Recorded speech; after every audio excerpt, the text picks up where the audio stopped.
Saudações investidores, agora o Bitcoin cotado a 11.491 dólares. Hoje meu objetivo vai ser falar um pouquinho dessa recuperação de preço que a gente teve. A gente chegou a bater 11.100 ontem e agora já brigou acima dos 11.500. Meu objetivo vai ser tentar explicar a teoria, por que essas recuperações, essas correções do preço acontecem e também te mostrar a prática, como a gente pode operar esses movimentos e quais oportunidades a gente tem agora. Então, vamos começar? Bem-vindos a Investidor Moderno.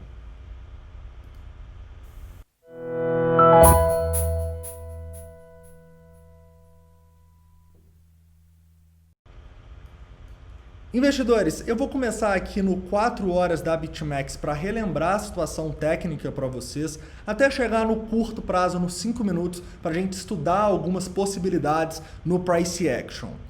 Na minha explicação sobre por que o preço, mesmo depois de quedas fortes, ele tem que corrigir, eu vou utilizar uma constatação muito simples aqui do CoinFarm. Quem está há mais tempo no canal já deve saber o que eu vou falar. Além disso, para a gente aplicar isso na situação de hoje, eu vou utilizar os indicadores aqui de sentimento no Tensor Charts e no Tensor Charts avançado, além do TRDR. Então, antes de começar, não esquece de deixar o like, se inscrever caso não seja inscrito e deixar todas as dúvidas, críticas, sugestões nos comentários. Já vou aqui para a tela, começando do 4 horas da BitMEX, para relembrar vocês que o Bitcoin ele sim rompeu este nosso triângulo ascendente para baixo. Nesse momento, o que a gente está fazendo é uma correção que está indo buscar regiões importantes de Fibonacci. Ontem a gente tinha traçado esse Fibonacci e acreditava que o preço poderia ir testá-lo, né? E é o que está acontecendo. A gente testou certinho aqui essa região de 0,618. E não coincidentemente, é uma região bem próxima aqui às nossas médias exponenciais, né? Lembrem-se. Essas médias, elas também são zona de resistência ao preço, assim como as zonas de Fibonacci, que são zonas naturais. Então eu enxergo que para o preço ele retomar a alta e a gente voltar a ter uma atitude, um pensamento mais positivo, eu preciso ver ele ultrapassando primeiramente essa região aqui dos 11.500 e tanto, tá? A gente vai falar um pouquinho disso no curto prazo e como isso pode impactar no preço, mas no 4 horas eu realmente preciso ver muita força do mercado para ele ultrapassar, primeiramente, essa região aqui da nuvem de Shimoku com o ponto de controle ali próximo dos 11.800 e os 11.900, porque é uma zona de extrema resistência, tá? Então, para ficar otimista no 4 horas, já que a gente rompeu esse triângulo para baixo, eu realmente teria que ver uma demonstração de força muito grande para o preço para ele retomar e ficar acima dessa região dos 11.900. Correto? Obviamente que à medida que ele for recuperando zonas, como eu vou falar aqui no 1 hora, nos 11.500 e tanto, ele já pode configurar para a gente uma maior probabilidade de alta, ok? Por quê? Porque nesse momento aqui o que eu vejo é que a gente está formando um padrãozinho um pouco parecido com o último, tá? Esse padrão para mim não é tão claro igual estava esse, porque a gente teve um movimento de armadilha hoje cedo, quando o preço caiu dos 11.400 até a região dos 11.250 e voltou com um candle de força aqui com bastante volume, tá? Então, esse padrãozinho aqui, ele não é tão confiável como o que a gente estava tendo aqui. Porém, eu ainda continuo aqui com o pensamento de que, enquanto a gente não ultrapassar essas zonas extremamente importantes, a gente está numa tendência de baixa, né? Eu já mostrei para vocês que no 4 horas agora é uma tendência de baixa e numa hora também. Numa hora a gente está inclusive testando a nossa média exponencial de 72 e a nuvem de Ishimoku, ok? E se nas próximas horas o preço conseguir ultrapassar essa região de topo aqui, vamos colocar nos 11.600, eu acho que é uma confluência importante de resistências.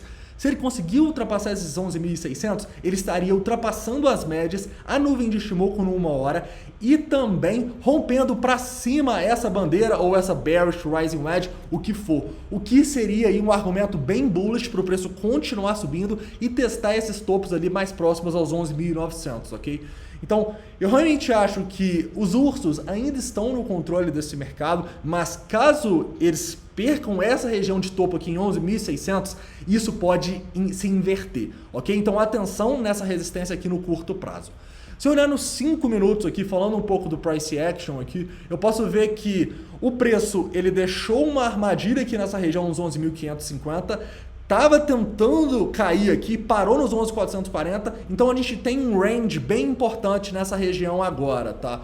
Olha só, eu vejo que se o preço ele vier aqui perder esse suporte nos 5 minutos, nessa região dos 11.450, eu vejo que a gente sim terá problemas e deve buscar as zonas de suporte mais abaixo. Aqui, quem sabe nessa região de baixo do nosso padrão de continuação para baixa e ali mais próximo ali dos 11.350 desse ponto de controle do curto prazo, ok? Porém, caso o preço consiga romper esse topinho aqui, já seria um sinal de força muito grande, beleza? Então, no curto prazo, eu realmente ficaria de olho aqui para esta região, para quem sabe fazer operações aqui para os scalpers. Em relação a day traders, o que eu estaria de olho? Estaria de olho no rompimento de duas zonas. Da zona aqui da nossa linha de tendência e desse ponto de controle, que seria os 11.350. O rompimento dos 11.350 aqui trabalharia basicamente de maneira parecida com o que a gente teve nos últimos dias no rompimento dos 11.650, vocês lembram? Então, se a gente tiver um padrão assim bem parecido, eu acho que vai dar um ótimo aí day trade ou até mesmo um swing trade, né, pegando uma porcentagem bem expressiva aí, se o preço fizer isso perdendo essa região dos 11.350, tá bom? Eu acho que pode ser uma oportunidade aqui igual a gente teve nos 11.650. Enquanto isso, e já indo agora para uma parte mais teórica, né? Antes de chegar no sentimento, eu quero explicar para vocês por que o preço ele tem essas quedas expressivas, né? Ele tem esse dump aí até a região dos 11.100 e depois ele acaba respirando, né? Muitos vão falar, ah não, ele está fazendo isso porque ele tem que corrigir nas médias ou corrigir em Fibonacci. Mas eu fortemente acredito que isso tem muito mais a ver com a dinâmica do mercado e uma dinâmica entre instituições e sardinhas. Por quê? Porque eu sempre falo com vocês que o grande objetivo das instituições é sempre fazer as sardinhas perderem de todas as maneiras possíveis. Então, quando a gente tem esses dumps muito fortes, tipicamente as sardinhas acabam vendendo e acabam mantendo posições vendidas.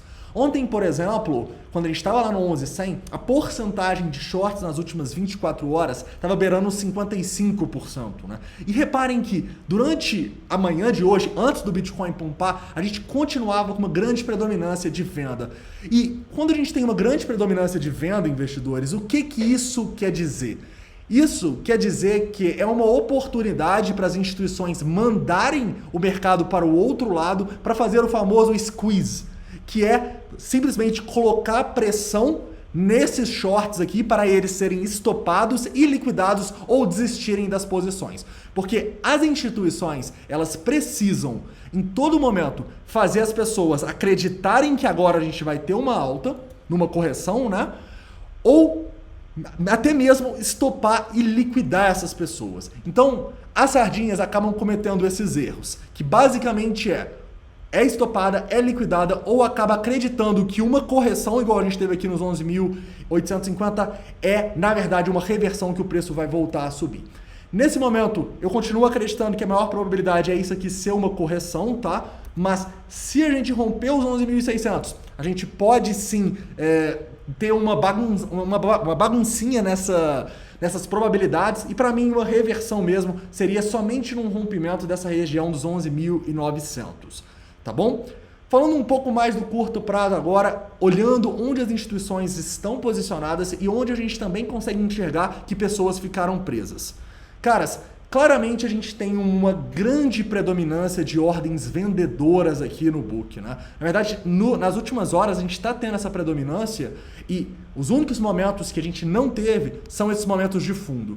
Ou seja, caras, quando você está fazendo um scalp e você vê muitas pessoas tentando comprar nesses fundinhos aqui, se tiver outros gatilhos, tipicamente você vai querer sair, tá bom?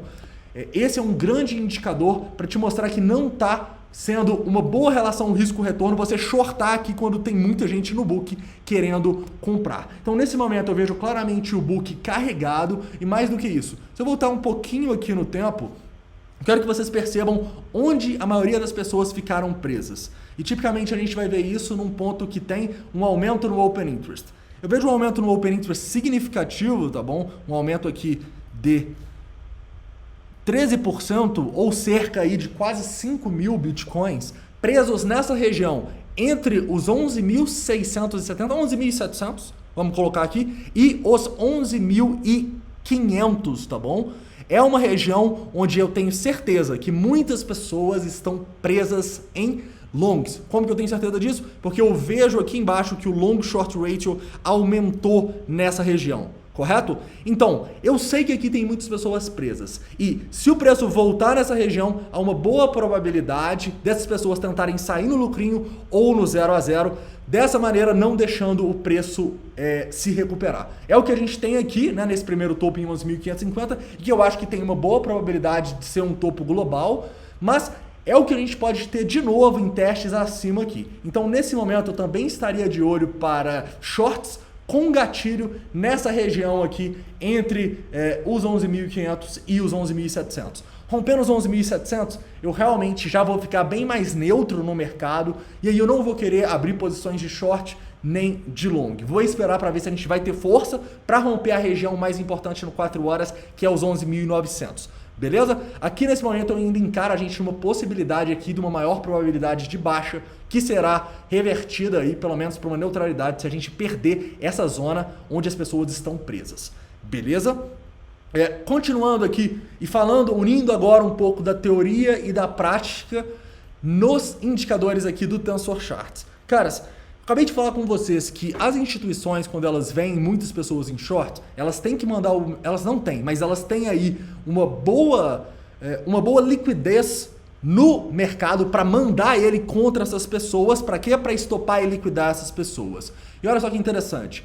O mercado está subindo e tal, sem muita liquidação das pessoas que estavam em short, a gente vai lá e pum, tem uma liquidação significativa numa zona, inclusive, de distribuição que a gente falou ontem ali, próximo dos 11.420 e muita liquidação. O que acontece? O mercado dá uma revertida, cai $200 e liquida mais pessoas aqui, correto? Ou seja, quem shortou aqui foi um ótimo short com gatilhos de queda no Open Interest, liquidação e você teria necessariamente que sair quando? Quando você novamente tem muita liquidação aqui.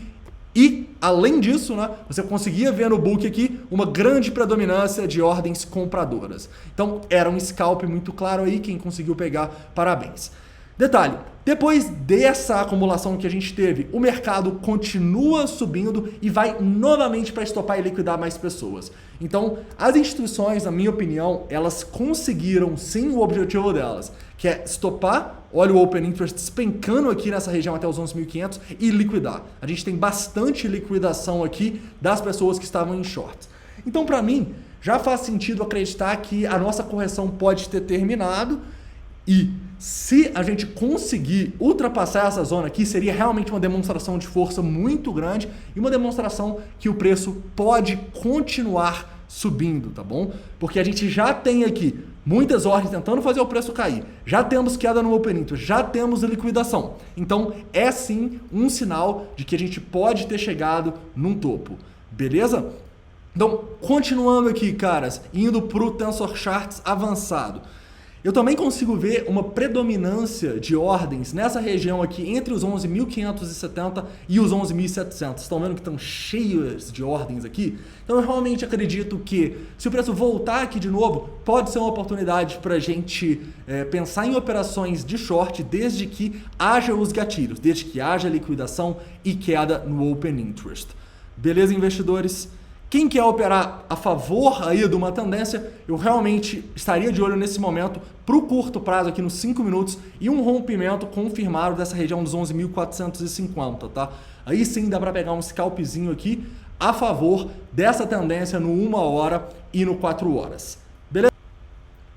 Investidores, para finalizar, eu gostaria de deixar aqui uma dica de uma maneira mais prática de você utilizar essa teoria das instituições buscando a liquidez das sardinhas. Antes, para deixar bem claro, eu tenho que lembrar vocês que não existe um complô das instituições contra as sardinhas. Não, na verdade o que a gente tem é um mercado competitivo, onde existem grandes instituições, as famosas baleias, que precisam gerar o medo, o FOMO, e precisam mandar o preço em regiões onde as sardinhas estão colocando o stop e os pontos de liquidação para captar a liquidez dessas sardinhas. A gente sabe que a grande maioria do mercado acaba perdendo, e é justamente por causa dessa dinâmica. As instituições sabem onde as sardinhas estão lá com o stop, com a liquidação, e mandam o preço lá para prejudicar elas. correto? Mas não é nada pessoal, é simplesmente uma busca por liquidez das instituições. E no caso, uma maneira prática da gente utilizar isso aqui é nunca tentar operar no lado que a gente tem grande predominância de ordens. Por exemplo, no exemplo que eu te dei hoje cedo, a gente tinha uma predominância aqui de 53% de ordens vendedoras, né? Então, se a maioria está vendendo, eu não quero ser um desses vendedores. E agora que a gente está 53% de compra, eu também não quero ser um desses compradores. Eu utilizo os 52% como um ponto de perigo, tá? Não é um ponto de gatilho, ou seja, não, se está 53% aqui eu vou vender. Não. Esse é um indicador que te ajuda a se posicionar de uma maneira mais racional, pensando nessa teoria das instituições e dessa busca por liquidez, ok? Então, mais que 52% de compra, caras, tá perigoso comprar. Mais que 52% de vendas, cara, tá perigoso vender. Correto, investidores? Caras, então é isso. Espero que vocês tenham gostado desse vídeo de hoje. Não esquece de deixar o like aí, se inscrever caso não seja inscrito e deixar todas as dúvidas, críticas, sugestões nos comentários. Um forte abraço.